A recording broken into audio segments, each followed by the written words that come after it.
GST का हम लोग रिवीजन कर रहे हैं, साथ में कस्टम का भी रिवीजन कर लेंगे। पूरा थ्योरी रिवीजन करा रहे हैं, एकदम कंसंट्रेशन को हाईएस्ट लेवल पर रखिए और फटाफट सुनते जाइए। सुनिए, सबसे पहला हम लोग समझे थे आपका indirect tax. Indirect tax page number का जरूरी नहीं है, बट खोल लीजिए 47। सुनिए, सबसे पहले समझा था indirect tax. Indirect tax levied on goods and services. Goods and services के ऊपर जो टैक्स लगाते हैं उसको क्या कहते हैं भाई? Indirect tax. इनडायरेक्ट टैक्स में ट्रेडर को अपने पॉकेट से टैक्स नहीं देना होता है, कस्टमर से लेकर टैक्स पे कर देंगे, कस्टमर से लेकर के टैक्स पे कर देंगे, ऐसा सिस्टम है। सुनिएगा ध्यान से, इनडायरेक्ट टैक्स का फीचर्स है, विशेषता है कि ये रिग्रेसिव होता है। रिग्रेसिव माने सबके लिए सेम, अमीर गरीब सबके लिए सेम, रिग्रेसिव इन नेचर, देना पड़ेगा आपको। Tax on goods and services, goods and services पर टैक्स लगेगा। शिफ्टिंग ऑफ बर्डन, जैसे मान लीजिए हम दुकानदार को टैक्स देके चले आए, अब टैक्स कौन पे करेगा? दुकानदार। अपना बर्डन किसी और को दे दिए, माने थर्ड पार्टी के जरिए इनडायरेक्ट टैक्स देते हैं। उसके बाद इन्फ्लेशनरी, महंगाई बढ़ा देता, महंगाई को बढ़ा देता है। इन्फ्लेशनरी वाइडर टैक्स बेस, बहुत सारा टैक्स है। मेजर सोर्स ऑफ रेवेन्यू, सरकार को 50% कमाई इधर ही होता है, इनडायरेक्ट टैक्स से ही कमाई सरकार को 50% होता है। तो आराम से लिखिएगा, फीचर्स ऑफ इनडायरेक्ट टैक्स पूछेगा तो regressive in nature, tax on goods and services, inflationary, wider tax, हाँ डिफाइन कर दीजिएगा। Shifting of burden, major sources of revenue, major sources of income. अच्छा, डायरेक्ट टैक्स इनडायरेक्ट टैक्स का difference आएगा। सुनिए, direct tax indirect tax का definition, तो पहले तो डेफिनेशन लिखिए कि tax incidence and impact on which fall on the same person. आप कमा रहे, आपको टैक्स देना पड़ेगा, टैक्स का बर्डन आप पे पड़ेगा। ये कौन सा टैक्स है? डायरेक्ट। और इनडायरेक्ट टैक्स माने tax incidence and impact on which fall on the different person. Third party के जरिए टैक्स को लेंगे, इसको क्या कहते हैं? Indirect tax. Direct tax progressive in nature, indirect tax regressive in nature. समझ रहे? Direct tax impose on income of the person, indirect tax impose on goods and services. वस्तु और सेवा पे टैक्स लगेगा, इनडायरेक्ट टैक्स है। इनकम पे लगेगा, डायरेक्ट टैक्स है। Direct tax can be evaded but indirect tax can not be evaded. Direct tax का चोरी कर सकते हैं, बट इनडायरेक्ट टैक्स का चोरी नहीं कर सकते। समझ पा रहे हैं क्या बोल रहे हैं? अच्छा, एग्जाम्पल, डायरेक्ट टैक्स का एग्जाम्पल है income tax, gift tax, wealth tax. और डायरेक्ट टैक्स का डायरेक्ट टैक्स का एग्जाम्पल है income tax, gift tax, corporation tax. और इनडायरेक्ट का एग्जाम्पल है GST, custom, securities transaction tax. तो आराम से लिखिएगा, पहले meaning tax incidence and impact on which fall on the same person, tax incidence and impact on which fall on the different person, progressive in nature, regressive in nature. Tax evasion, not tax evasion, यहाँ tax evasion हो सकता है, यहाँ पे tax evasion नहीं हो सकता। Direct tax cannot causes of inflation, direct tax से इन्फ्लेशन नहीं होता है, और उसमें इट कॉजेज ऑफ इन्फ्लेशन। समझ पा रहे हैं? अच्छा, एग्जाम्पल, डायरेक्ट टैक्स का इनकम टैक्स है, कॉर्पोरेशन टैक्स है। इनडायरेक्ट टैक्स का एग्जाम्पल क्या है? GST, custom. Imposition, direct tax impose on income of the person, और indirect tax impose on goods and services. Administration cost, direct का high है, indirect का क्या है? लो है। जीएसटी 160 कंट्री अडॉप्ट कर चुका है, सबसे पहले फ्रांस अडॉप्ट किया था। समझ पा रहे हैं? जीएसटी का all over rate, standard rate 15 से 20% है, बट इंडिया में कुछ और है। जीएसटी का full form goods and services tax. It is an indirect tax, it is levied on goods and services, it is applicable all over India including J&K। समझ पा रहे? ये आर्टिकल 366 12A में ये बात लिखा हुआ है। भारतीय संविधान आर्टिकल 366 12A में बात लिखा हुआ है। डुअल मॉडल, दो तरीका का हमारे देश का भाई जीएसटी है, एक है सीजीएसटी, एसजीएसटी, या यूटी जीएसटी, सीजीएसटी।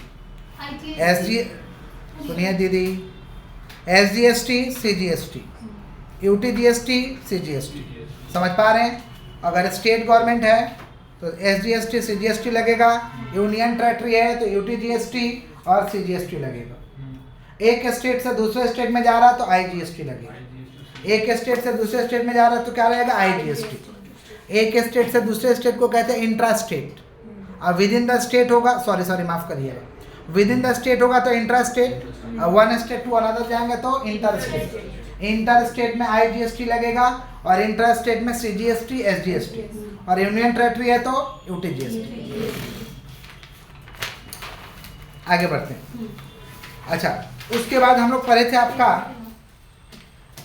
टैक्स क्या क्या जीएसटी में ऐड किया गया था। सेंट्रल एक्सरसाइज को ऐड किया गया था, एडिशनल एक्सरसाइज को ऐड किया गया था, सर्विस टैक्स को ऐड किया गया, एडिशनल कस्टम ड्यूटी को ऐड किया गया था, स्पेशल एडिशनल टैक्स को ऐड किया गया था, सरचार्ज को ऐड किया गया, सेस को ऐड किया गया। स्टेट लेवल पे कुछ टैक्स था उसको भी ऐड किया गया, VAT, sales tax, entertainment tax, luxury tax, purchase tax, tax on lottery, state cess, interest cess, octroi, ये सब ऐड किया गया। सेंट्रल के लेवल पे कुछ टैक्स था जैसे service tax, central exercise, additional exercise, service tax, surcharge, cess, ये सब ऐड किया गया। स्टेट के लेवल पे कुछ टैक्स था, sales tax, VAT, entertainment tax, luxury tax, purchase tax, ये सब ऐड हो गया। ये सब नाम लिख दें। सर वैट क्या है?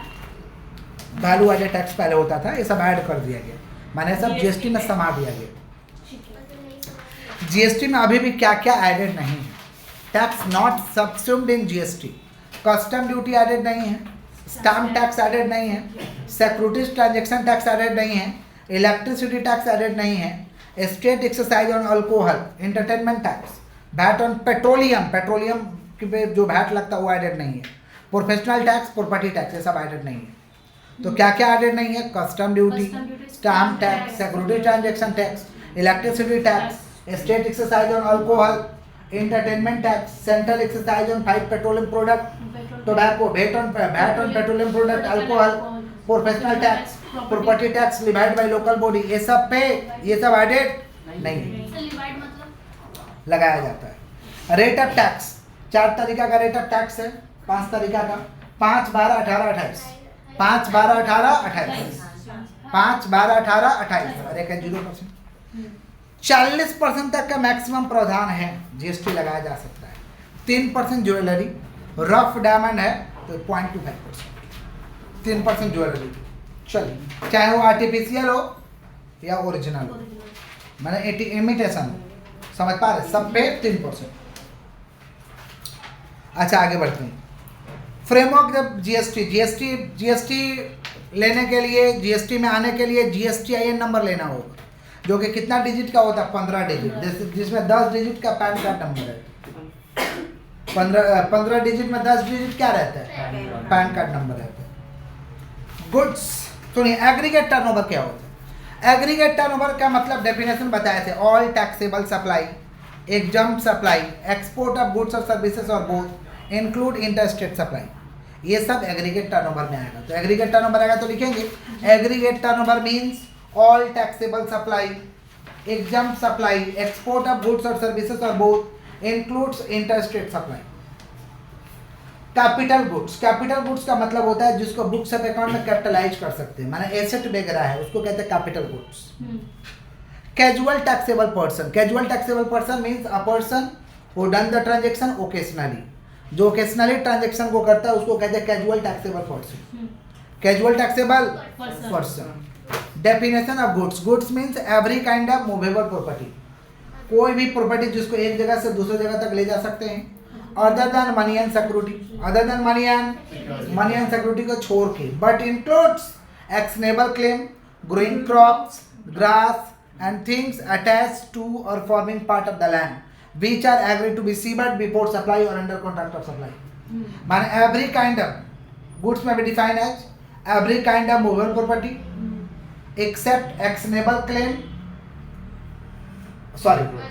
other than money and security, other than money and security, but includes actionable claim, growing crops, grass or other thing attached to the ground provided agreed to be severed, अलग करके बेचना। Clear? Input, input का मतलब जो purchase पे tax charge होगा उसको input कहते हैं, tax charge on purchase, that is called input. समझ पा रहे? और खाली इनपुट माने परचेज पे चार्ज करेंगे, इनपुट टैक्स माने टैक्स चार्ज करेंगे क्या चीज पे? परचेज पे। परचेज का मतलब क्या हुआ? Inward supply. परचेज को कहते हैं इनवर्ड सप्लाई और सेल को कहते हैं आउटवर्ड सप्लाई। परचेज को इनवर्ड सप्लाई और सेल को इनवर्ड सप्लाई बोल देगा, समझिएगा परचेज है, इस पे इनपुट टैक्स चार्ज होगा। और आउटवर्ड सप्लाई बोलेगा मैंने सेल है, इस पे आउटपुट टैक्स चार्ज होगा। समझ गए क्या बोले? इनपुट टैक्स क्रेडिट कैसे निकलता है? Output tax minus input tax. Output tax minus output tax क्या चीज पे चार्ज होगा? सेल पे। क्या चीज पे चार्ज होगा भाई? पर्सन, पर्सन के लिस्ट में कौन आएगा? जो डायरेक्ट टैक्स में पड़े थे 7 तो वो नाम तो रहेगा, individual, HUF, company, form, local authority, an artificial juridical person, corporation, local authority, central government, state government, trust, समझ पा रहे, सोसाइटी, हिंदू अनडिवाइडेड फैमिली, सब दबा के लिख दीजिएगा। The term person includes the following at the stop. The term person includes the following: an individual, A HUF, A company, A form, A local authority, an artificial juridical person, cooperative society, trust. Section भी लिखेंगे। Section अगर perfect याद हो तो लिखिएगा, perfect ना याद हो तो मत लिखिएगा, ठीक है। चलिए, place of business. Place of business किसको कहेंगे? ऑर्डिनरी प्लेस ऑफ बिजनेस, जहां पे आपका काम चल रहा है, ordinary place of business. Place where accounts kept, जहां काम चल रहा है, जहां आपका अकाउंटिंग का काम होता है। और प्लेस पहला ordinary place of business, warehouse आपका गोडाउन, वो भी आपका प्लेस ऑफ बिजनेस है। प्लेस वेयर अकाउंट्स केप्ट, जहां आपका अकाउंटिंग होता है, वो भी आपका प्लेस ऑफ बिजनेस है। या आप एम्प्लॉय के यहाँ काम करते हैं, एजेंट प्लेस, वो भी आपका प्लेस ऑफ बिजनेस है। तो प्लेस ऑफ बिजनेस में क्या आएगा? Ordinary place of business, warehouse, place where kept books और एजेंट प्लेस। क्लियर? शेड्यूल 3 में कुछ एक्टिविटी एडेड है जो ना ही सेल है और ना ही सर्विसेज है, ना ही सेल ऑफ गुड्स है, ना ही सेल ऑफ सर्विसेज है। समझ पा रहे? ये सप्लाई है ही नहीं। क्या सप्लाई? सुनिए, services by an employ to his employer. एक एम्प्लॉय अपने मालिक को सर्विस दे रहा है, ये ना ही सेल है, सेल ऑफ सर्विसेज है, ना ही सेल ऑफ गुड्स है। अच्छा, function perform by MP and MLA, ये भी सेल वगैरह नहीं है।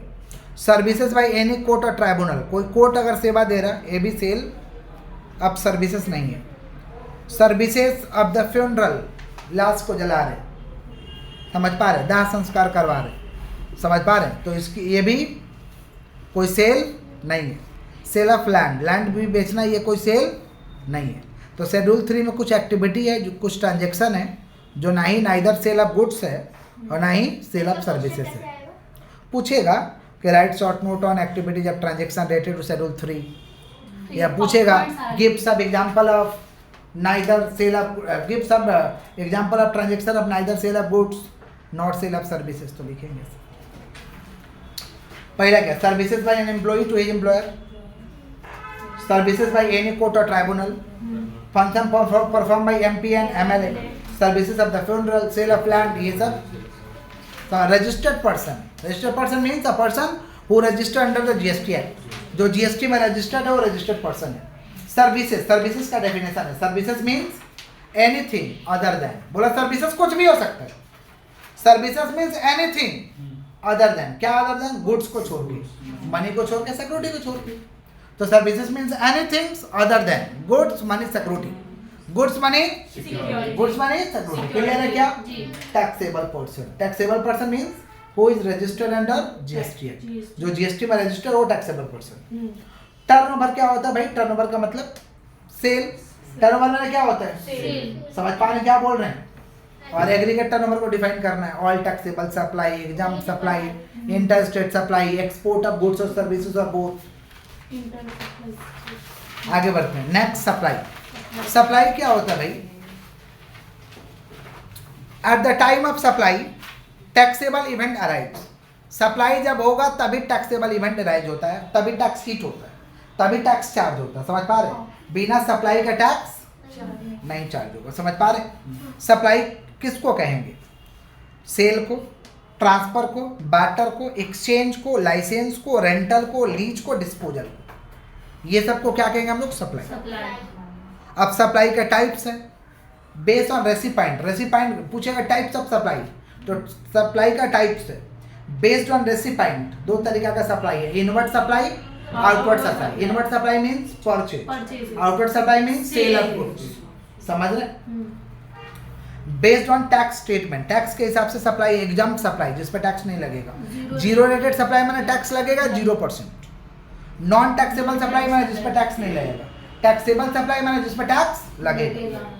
तो पहले बेस्ड ऑन रेसिपाइंट, रेसिपाइंट के आधार पर दो तरीका का है, इनवर्ट, आउटवर्ड। इनवर्ट और टैक्स स्टेटमेंट के आधार पे क्या है? Exempt supply, zero rated, non taxable supply, taxable supply. और बेस्ड ऑन कॉम्बिनेशन, कॉम्बिनेशन के आधार पर 3 तरीके का सप्लाई है। एक है कंपोजिट सप्लाई। एक कंपोजिट सप्लाई क्या होता है सुनो, कंपोजिट सप्लाई माने प्रिंसिपल प्रोडक्ट को परफॉर्म करने के लिए जो हमें सामान देना पड़ रहा है वो कंपोजिट सप्लाई है। प्रिंसिपल प्रोडक्ट को परफॉर्म करने के लिए जो हमें सामान देना पड़ रहा है, for the performing a principal product additional goods and services provide by the seller, उसको क्या कहते हैं, कंपोजिट सप्लाई। जैसे मोबाइल के साथ चार्जर दिए, चार्जर जरूरी है। लैपटॉप के साथ आप चार्जर दिए, वो जरूरी है, समझ रहे हैं, नहीं तो उसके बिना परफॉर्म नहीं होगा। हेडफोन दे दिए, पहले हेडफोन आता था तो पहले हेडफोन बंद किया लोग, अब चार्जरों बंद किया, अलग से क्यों नहीं है। पहले हेडफोन मोबाइल में आता था, चार्जर आता था, ये सब धीरे धीरे बंद हो गया। समझ रहे हैं क्या बोल रहे हैं। पहले मोबाइल में 2 छेदा करके आता था कि एगो में हेडफोन लगा लीजिए, एगो में चार्जर लगा लीजिए, एगो छेदा बंद कर दिया लोग, बोला नहीं इसी में सब लगा।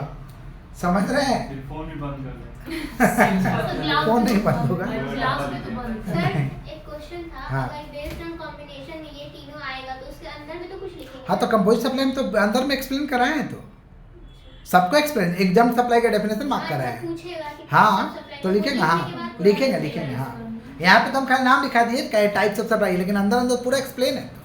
ठीक है, तो कंपोजिट माने for the performing principal product additional supply provided by the seller is called composite supply. Mix supply, combo pack, combo pack एक साथ 2-4 को वैरायटी ला के दिए, समझ पा रहे। फैमिली लेके जाते तो कॉम्बो पैक ज़्यादा खोजते हैं, 2-4 ठो माल मिल जाएगा, समझ पा रहे हैं। तो उस पर टैक्स लगेगा, कौन सा, हाईएस्ट रेट ऑफ जीएसटी। जिस प्रोडक्ट पे सबसे ज़्यादा जीएसटी है वो वाला लगेगा। जैसे समझ पा रहे हैं, जैसे मान लीजिए कॉम्बो पैक में आप जाके थिएटर में ले लिए पॉपकॉर्न और कोक, अब मान लो कोक पे 12% जीएसटी है, आप पॉपकॉर्न पे 18%, तो मैक्सिमम कितना है 18, तो 18 लगेगा। सॉल्टेड वाला लिया तो मान लो कोक पे 12% है, सॉल्टेड वाला पे निर्मला सीतारमण बोलिए 5% लेंगे, बोले सॉल्टेड खाली नमक रहेगा उसमें तो 5% जीएसटी लेंगे, तो अब दोनों में बड़ा कौन है, 12, तो 12 लगेगा। समझ पा रहे, इसको कहते हैं मिक्स सप्लाई। कैरमेल वाला समझ तो लो? 20 की 30%। हाँ उस 18%। 18%। बोलिए पुष्पा मूवी देखने गई थी, उस समय से आके जीएसटी लगा दी। हाँ ये पहले नहीं था, सुनिएगा ध्यान से। तो मिक्स सप्लाई माने कॉम्बो पैक, समझ पा रहे, मतलब supply of goods more than one product, highest rate of GST product will be attracted on all goods, समझ पा रहे, इसको हम कहते हैं मिक्स सप्लाई। कंटिन्यूअस सप्लाई माने लगातार जो सप्लाई कर रहे हैं भाई, उसको कहते हैं continuous supply. Based on location, location के हिसाब से 3 तरीके का सप्लाई है। Inter state means within the state, inter state means one state to another state, और एक है टेरिटोरियल वाटर। वाटर हम लोग का वाटर में भी तो रेखा है ना, समझे, सीमा रेखा पार कर दोगे अरेस्ट कर लेगा, सीमा रेखा पार करोगे अरेस्ट कर लेगा, समझ पा रहे, पहले वार्निंग देगा, वार्निंग नहीं समझोगे अरेस्ट कर देगा। क्लियर है क्या। अच्छा, एलिमेंट्स ऑफ सप्लाई, सप्लाई के क्या क्या एलिमेंट्स है, गुड्स और सर्विसेज, गुड्स होना चाहिए, सर्विसेज होना, पैसा होना चाहिए, और furtherance of business. Furtherance of business का मतलब क्या हुआ, फर्दरेंस ऑफ बिजनेस का मतलब हुआ कि कमाई हो रहा है ऑर्डिनरी एक्टिविटीज, ऑर्डिनरी एक्टिविटी से कमाई हो रहा है, माने गुड्स वगैरह सप्लाई कर दे उसके बाद भी कुछ करके कमाई हो रहा है, उसको हम कहते हैं फर्दरेंस ऑफ बिजनेस। क्या कहते हैं, क्लियर है, आगे बढ़ें, बोलिएगा तब ना आगे बढ़ा जाएगा। फैमिली में कौन कौन आएगा भाई, स्पाउस, चिल्ड्रेन, पति पत्नी, बच्चा, ग्रैंड पेरेंट्स, पेरेंट्स, ब्रो, सिस, ये लोग आएंगे बस, ये फैमिली का डेफिनेशन में आएगा। एग्जाम सप्लाई में क्या क्या आता है भाई, एग्जाम सप्लाई का मतलब टैक्स नहीं लगेगा, उसको क्या कहते हैं exempt supply. Non taxable supply मैंने जिस पर लगेगा ही नहीं, जीरो रेटेड मैंने जिस पर टैक्स 0% है। इनवर्ट सप्लाई बता ही दिए हैं, invert supply means goods receive, और आउटवर्ड सप्लाई मैंने गुड्स सेल। कंपोजिट सप्लाई अभी बोल दिए कि प्रिंसिपल प्रोडक्ट को जो परफॉर्म करने के लिए जो सेवाएं देना पड़ता है उसको कंपोजिट सप्लाई। मिक्स सप्लाई मैंने more than one product. RCM, reverse charge mechanism, reverse charge mechanism में टैक्स किसको देना पड़ेगा, रेसिपाइंट को है। टैक्स किसको देना पड़ेगा भाई, रेसिपाइंट को। सप्लायर को टैक्स देने का दरकार नहीं हम जिसको सेवा देंगे ना जी वही दे देगा, हमको टैक्स देने का दरकार नहीं, हम जीरो रिटर्न मेंटेन करेंगे। 17 ऐसे सर्विसेज है जो नोटिफाई आरसीएम के तहत। Reverse charge mechanism, reverse charge मैंने सुन रहे हैं, ऐ सुनिए, नॉर्मल चार्ज में क्या होता है, जैसे मान लीजिए हम इनको गुड सप्लाई किए तो हमको सरकार को जीएसटी देना होगा नॉर्मल में। अगर रेसिपेंट आरसीएम में आ गया तो हम इनको सेवा दिए ना, तो ये सरकार को टैक्स दे देंगे और हमको पैसा जो देंगे उसमें से टैक्स काट लेंगे, अपने पॉकेट से नहीं देंगे। जैसे मान लो मेरा जीएसटी लेके 34,000 बिलिंग हो रहा है, जिसमें 4,000 जीएसटी या 30,000 मेरा ओरिजिनल पैसा है, तो ये हमको 30,000 दे देगा और 4,000 किसको दे देगा, सरकार। हम अपना क्या मेंटेन कर लेंगे, जीरो रिटर्न। इसको कहते हैं RCM, reverse charge mechanism. Reverse charge समझ पा रहे? दो हम आपको डायग्राम बनाए थे, नॉर्मल चार्ज का और reverse charge. Composite scheme, GST का लफड़ा मैं नहीं जाना चाहता, आपको फालतू चीज लगता है, आप स्मॉल ट्रेडर है तो चले ये कंपोजिट स्कीम में, आपको कोई परेशान नहीं करेगा, कोई कागज पत्र बनाने का जरूरी नहीं है। 1% आपको खाली पॉकेट से टैक्स दे देना होगा, नहीं समझे? 1% पॉकेट से टैक्स दे देना होगा, बस कोई लफड़ा में नहीं जाना है, पॉकेट से दीजिए, लेकिन कस्टमर से कलेक्ट करके नहीं। 1% तो घाटा ही है ना रे बाबा, क्या देंगे 1% हम पॉकेट से? पॉकेट से हम क्या देंगे? लेकिन जो लफड़ा से मुक्ति चाहता है, जिसको जीएसटी कॉम्प्लिकेटेड लगता है, इस स्कीम को चाहे तो ऑप्ट कर सकता है, ऑप्शनल। लेकिन कौन ऑप्ट कर सकता है? टर्नओवर 75 लाख से कम होगा तभी आप ऑप्ट कर सकते हैं। और आप त्रिपुरा, सिक्किम, अरुणाचल प्रदेश, नागालैंड, मिजोरम, मेघालय, मणिपुर, उत्तराखंड में रहते हैं तो, और ये छोड़ के स्टेट कहीं और रहते हैं तो 150 लाख तक का आपका अगर टर्नओवर है तो आप इस स्कीम को ऑप्ट कर सकते हैं, ले सकते हैं।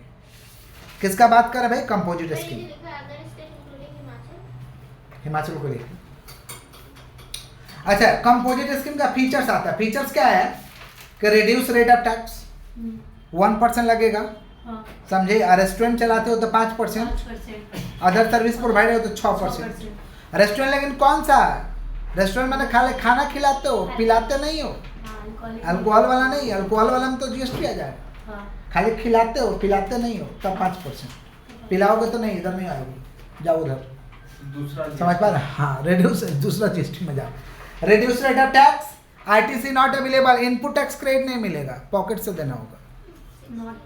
Not to collect tax, tax collect नहीं कर सकते हो। Person having several branches different state, tax on exempted goods, जो गुड्स पे माफ है उस पर भी टैक्स 1% देना होगा, जो गुड्स पे माफ है उस पर भी 1% देना पड़ेगा। तो बेकार है ना है भाई। सरकार बोला लफड़ा में नहीं जाओगे तो कंपोजिट स्कीम, पॉकेट से 1% दो, तो क्या देंगे हम 1% पॉकेट से?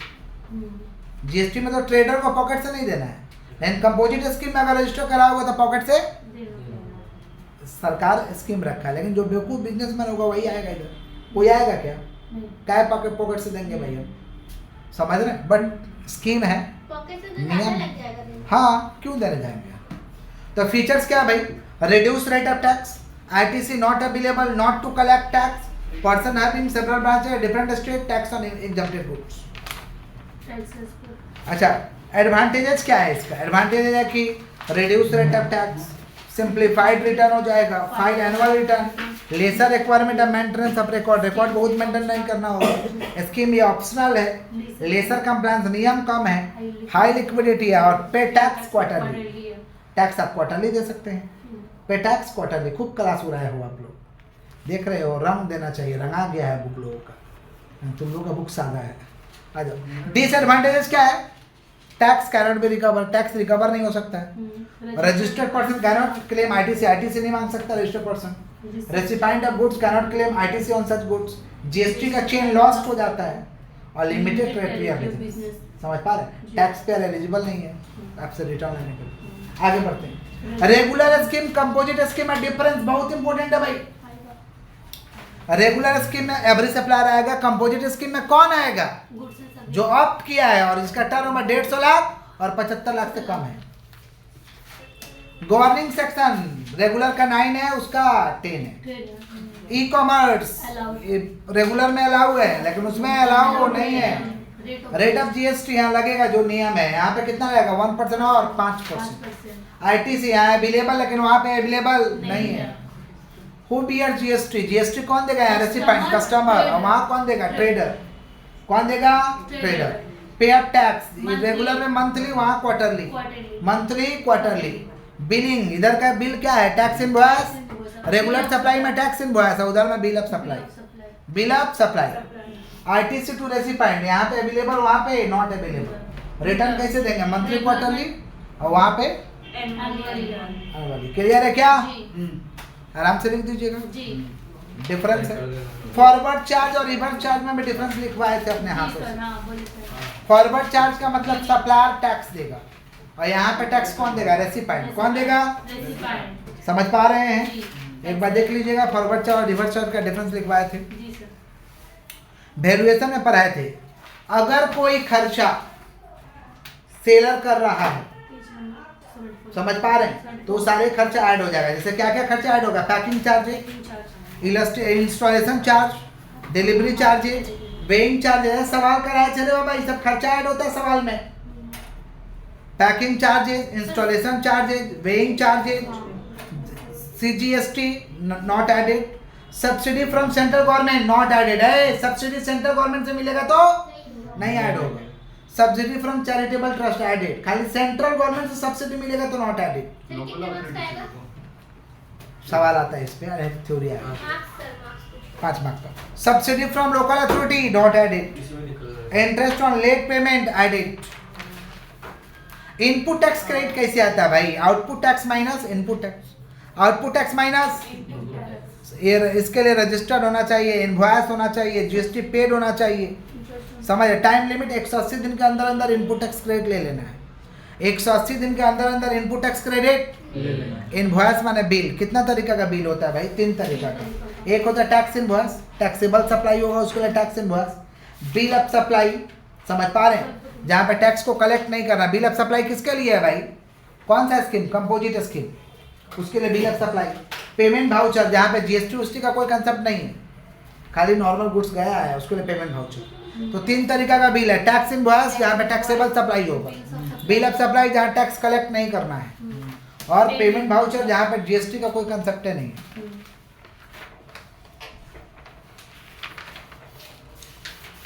Value of supply. Value of supply का मतलब हुआ कि कितना का सप्लाई हुआ है, जिस पे जीएसटी चार्ज करना है, जिस पे जीएसटी चार्ज होगा, उसी को कहते हैं value of supply. Value of place of supply.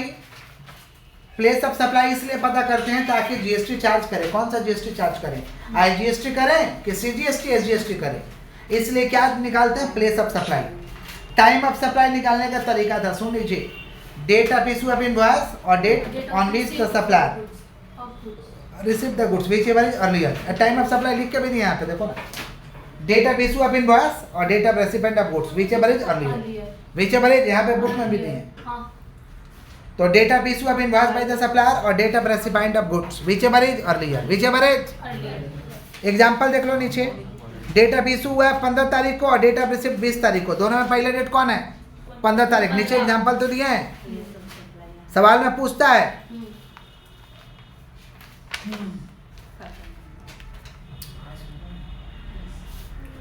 Payment, payment कैसे करोगे जीएसटी का भाई? इंटरनेट बैंकिंग से कर सकते हो, क्रेडिट कार्ड डेबिट कार्ड से कर सकते हो, पेज 83 में है।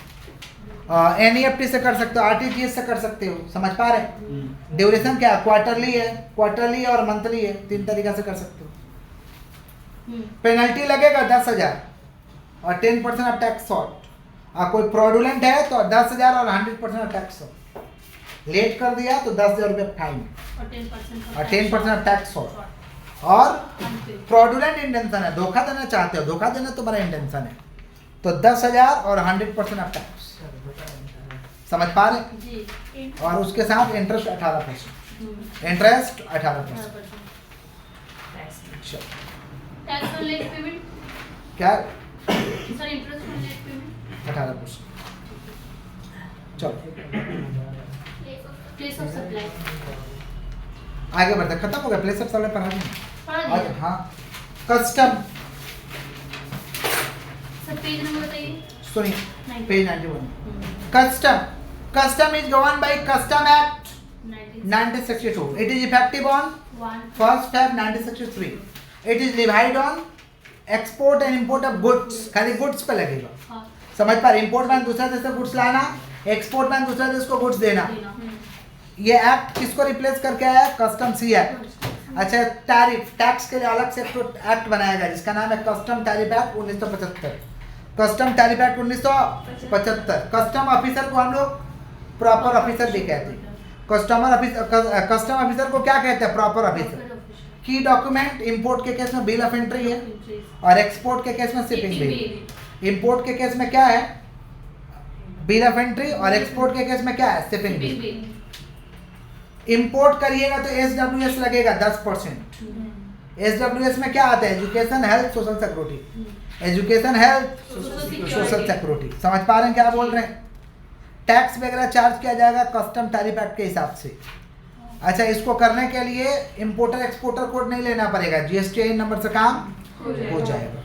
GSTIN नंबर से ही काम हो जाएगा. ये गुड्स का अपना डेफिनेशन दिया भाई कि goods include aircraft and vehicles, stores, baggage, currency and negotiable instrument, any other kind of movable property. Note में क्या है? एनिमल, बर्ड्स, ये सब गुड्स है.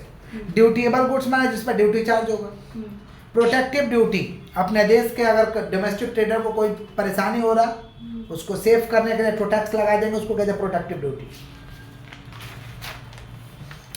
सेफ गार्ड ड्यूटी, हमको लग रहा है कि कोई बाहर का इंपोर्टर है, बाहर का एक्सपोर्टर है, हमारे देश के मार्केट को बर्बाद करना चाहता है, उसके लिए अलग से टैक्स लगाएंगे, इसको हम कहते हैं safe guard duty. Anti subsidy duty, कोई